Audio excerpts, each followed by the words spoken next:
Friends, நாம் இன்றைக்கி சுண்டல் ரசம் எப்படி செய்கிறதுன்னு பார்க்கலாம். அதுக்கு நான் கொண்டக்கடலையை 6 மணி நேரம் ஊற வச்சு வச்சுருக்கேன். இதை குக்கரில் சேர்த்துட்டு ஒரு 6 விசில் விட்டுக்கோங்க. கொண்டக்கடலைக்கு மட்டும் தேவையான அளவுக்கு உப்பு. பாருங்கள் ஃப்ரெண்ட்ஸ், சுண்டல் நல்லா வெந்துருச்சு.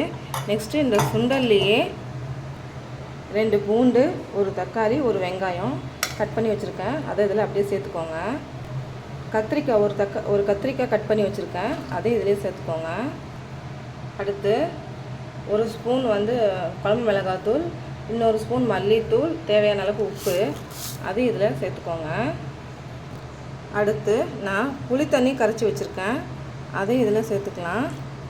இப்போ 2 விசில் விட்டுக்கோங்க. அடுத்து நான் இங்கே தேங்காய், சோம்பு வச்சுருக்கேன். இதை ஒரு மிக்ஸி ஜாரில் சேர்த்துட்டு நல்லா பேஸ்ட்டாக அரைச்சி எடுத்துக்கோங்க. பாருங்கள் ஃப்ரெண்ட்ஸ், நல்லா சூப்பராக வெந்திருக்கு. இப்போ நம்ம அரைச்சி வச்ச தேங்காவை சேர்த்துக்கலாம்.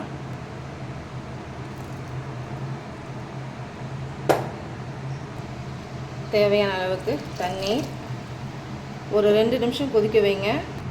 இப்போ நம்ம தாளிச்சிக்கலாம். ஒரு கடாயில் 2 டேபிள் ஸ்பூன் எண்ணெய் விட்டுக்கோங்க. கடுகு போட்டுக்கோங்க. கடுகு நல்லா பொரிஞ்சதும்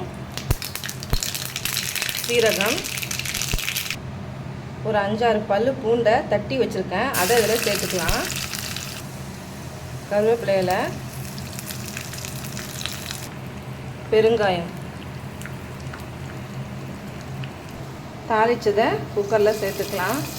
ஃப்ரெண்ட்ஸ், சுண்டல் ரசம் ரெடி ஆகிடுச்சு. ட்ரை பண்ணி பாருங்கள் ஃப்ரெண்ட்ஸ். சப்ஸ்கிரைப் பண்ணுங்கள், லைக் பண்ணுங்கள், ஷேர் பண்ணுங்கள். தேங்க்யூ.